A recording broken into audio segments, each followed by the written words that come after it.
दर्शकवृन्द, नेपाली कांग्रेसमा त्रिपक्षीय भिडन्तको सम्भावना अत्याधिक बढेको छ। कांग्रेस सभापतिमा 3 जना उम्मेद्वारहरूले उम्मेदवारी दर्ता गरेर चुनाव प्रचार प्रसार तथा समग्र कार्यालय समेत खोलिसकेका छन्। केन्द्रीय तहको निर्देशन अनुसार नेपाली कांग्रेस मकवानपुरको जिल्ला अधिवेशन अनिश्चितकालका लागि स्थगित भएको छ। अधिवेशनको मिति तय नभइसकेको अवस्था भए पनि मकवानपुरमा कांग्रेसमा चुनावी सरगर्मी भने वात्तै बढेको छ। जिल्लाको नेतृत्वका लागि उम्मेदवारी घोषणा गर्ने क्रम बढेसँगै कांग्रेसमा मकवानपुरको नेतृत्व कसले गर्ला भन्ने विषयले अहिले चर्चा पाएको छ।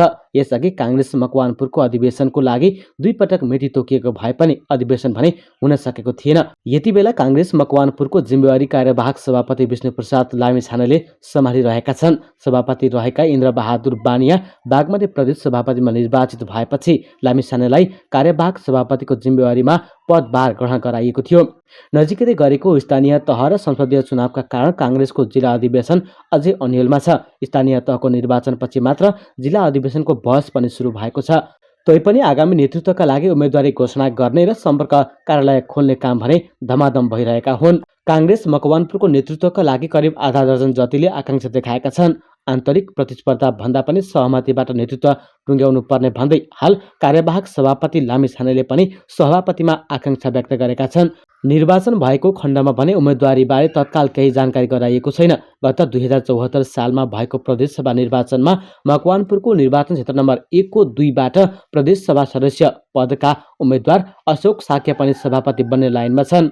गत 2074 सालमा भएको प्रदेशसभा निर्वाचनमा मकवानपुरको निर्वाचन क्षेत्र नम्बर 1 को 2 बाट प्रदेशसभा सदस्य पदका लागि उम्मेद्वार अशोक साक्य पनि सभापति बन्ने लाइनमा छन्। सहमतिबाट नेतृत्व छानेको खण्डमा आफू पनि उम्मेद्वार रहेको उनी बताउँछन्। यद्यपि दुवैजनाले आधिकारिक रूपमा उम्मेदवारी घोषणा भने गरिसकेका छैनन्। दुवैजना कांग्रेसको संस्थापन पक्ष निकट पनि मानिन्छन्। त्यस्तै गरी पार्टीको 13औं महाधिवेशन अन्तर्गत मकवानपुरको सभापतिको दौडमा बानिए र पूर्व सभापति रघु रमण न्यौपानेसँग प्रतिस्पर्धा गरेका प्रभात कुमार दाहाल पनि सभापतिको लाइनमा नै रहेका छन्। उनी कांग्रेस नेता प्रकाशमान सिंह पक्षधर पनि हुन्। कांग्रेस मकवानपुरको सभापतिका लागि हालका सचिव बुद्ध लामा, हेटौँडा उपमहानगरपालिका निवर्तमान सभापति आनन्दराम पराजुली र 2070 को संविधान सभा निर्वाचनमा मकवानपुरको क्षेत्र नम्बर 1 बाट उम्मेद्वार जयराम लामिछानेले उम्मेदवारी घोषणा गरिसकेका छन्। उनीहरूले सम्पर्क कार्यालय समेत स्थापना गरी कार्यकर्ता भेटघाट तथा चुनावी प्रचार प्रसार कार्यलाई तीव्रता दिइरहेका छन्। हालसम्मको अवस्था हेर्दा लामा, पराजुली र लामिछाने बीच सभापतिमा तीव्र प्रतिस्पर्धा हुने सम्भावना देखिन्छ।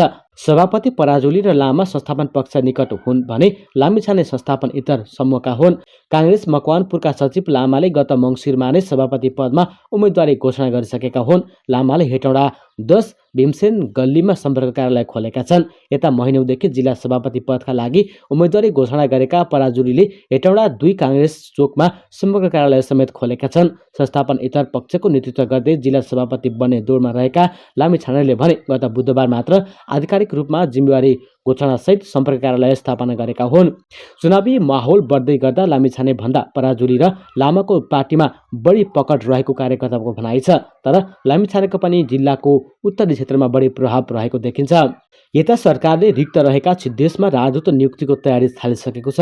यसका लागि प्रधानमन्त्री शेरबहादुर देउवाले सत्ता गठबन्धनमा आबद्ध 5 दलका नेताहरूसँग भागबण्डा अनुसार राजदूतका लागि नाम दिन भनिसकेका छन्। यसअघि कांग्रेसले आफ्नो कोटाबाट भारत, बेलायत र अमेरिकाको लागि राजदूत नियुक्ति गरिसकेको छ।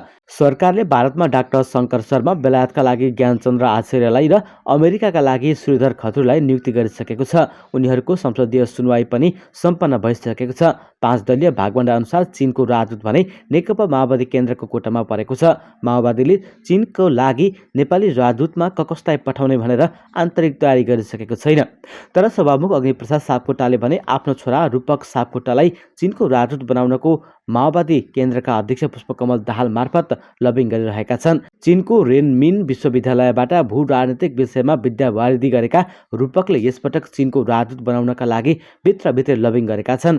सापकोटाले गत कार्तिक 7 गते परराष्ट्र मामिला अध्ययन प्रतिष्ठानको उपकार्यकारी निर्देशकबाट राजीनामा गरेका छन्। पछिल्लो समय सभामुख सापकोटा एमसीसीको कारण चर्चामा रहेका छन्। उनले आफू मर्न तयार रहेको तर एमसीसी अघि बढाउन नदिने भनेर भनिरहेका छन्। एमसीसीको विषयमा विवादमा सभामुख सापकोटा सकारात्मक नभएपछि प्रधानमन्त्री देउवाले पनि छोरालाई राजदूत नबनाउने अडान लिएका छन्। राजदूत नियुक्तिको विषयमा प्रचण्डले रूपकको नाम चीनको लागि प्रस्ताव गर्दा देउवा सकारात्मक नसुनेको माओवादी केन्द्रका नेताहरूको दाबी छ। यस्तै पूर्व प्रधानमन्त्री समेत रहेका प्रचण्डले 6 महिना अघि गरेको यो आकलनभन्दा फरक स्थिति अहिले पनि देखिएको छैन। त्यसैले अहिले पनि अध्यक्ष प्रचण्डले बारम्बार सोही किसिमको अभिव्यक्ति दिन छाडेका छैनन्। यो स्वाभाविकै हो कि आफ्नो नेतृत्वको सरकार हटाउन बनेको गठबन्धन र उक्त गठबन्धन मार्फत बनेको सरकारप्रति नेकपा एमालेको दृष्टिकोण सकारात्मक छैन। त्यसैले उसले लगातार संसद चल्न नदिएर होस् वा एमसिसीमा मौनता साधेर किन नहोस् सत्ता गठबन्धन टुटाउने र सरकारलाई असफल पार्ने घोषित प्रयास गरेको छ। प्रचण्डले जस्तै गठबन्धनका अन्य नेताहरू पनि राष्ट्रिय अन्तर्राष्ट्रिय शक्ति मिलेर गठबन्धन भत्काउन चाहिरहेको भन्दै सशङ्कित बनेका छन्। उनीहरूका बारम्बार आउने अभिव्यक्तिले सत्ता गठबन्धन भत्काउन प्रयास भइरहेको भन्नेतर्फ सङ्केत गर्दछ। यता गठबन्धन टुटाउन एमालेको बाध्यता बनेको छ। विश्लेषकहरूका अनुसार चुनावको मुखमा प्रमुख प्रतिपक्षी दल नेकपा एमालेले सत्तारूढ गठबन्धन फुटाउन आफ्नो सबै शक्ति प्रयोग गर्न खोज्नु स्वाभाविकै हो। तथापि यो गठबन्धन टुट्ने वा रहने सरकारकै क्रियाकलापमा भर पर्ने देखिन्छ। ओलीको अर्जुन दृष्टि आगामी जेठ 4 मा स्थानीय तहको निर्वाचन हुँदैछ। अघिल्लो चुनावमा झन्डै एकले 45% स्थानीय तहमा प्रतिनिधि जितेका एमालेलाई अबको चुनावमा पनि त्यही हैसियत कायमै राख्नुपर्ने बाध्यता छ। आफ्नो पार्टीबाट अलग भएर फरक पार्टी गठन गरेका माधव नेपाल र आफ्नो सरकार हटाएर काङ्ग्रेस सभापति शेरबहादुर देउवा नेतृत्वको सरकार बनाउँदा पनि आफ्नो शक्ति कमजोर नभएको स्थानीय चुनावबाट एमालेलाई पुष्टि गर्नुपर्ने अर्को बाध्यता समेत छ। यसै बीचमा प्रधानमन्त्री शेरबहादुर देउवाले निर्वाचन आयोगसँग आउँदो जेठ 4 गते स्थानीय तहको निर्वाचन गराउने गरी तयारी थाल्न आग्रह गरेका छन्। निर्वाचन आयोगले वैशाखभित्रै निर्वाचन गराउन प्रस्ताव गरे पनि सत्ता गठबन्धनले स्थानीय तह निर्वाचन ऐन संशोधन गर्नुपर्ने निर्णय गरेपछि सरकारले निर्वाचन सार्ने प्रपत्र गरेको भन्दै विपक्षीले प्रश्न उठाएका छन्। स्वयं निर्वाचन आयोग र प्रधानमन्त्रीकै पार्टी नेपाली काङ्ग्रेसबाट समेत सरकारको भूमिकामा प्रश्न उठाइएको थियो। तर प्रधानमन्त्री देउवाले निर्वाचन आयोगका पदाधिकारी डाकेर गएको मङ्गलबार मिति प्रस्ताव गरेपछि देशमा निर्वाचनको माहौल बनेको अवस्था छ।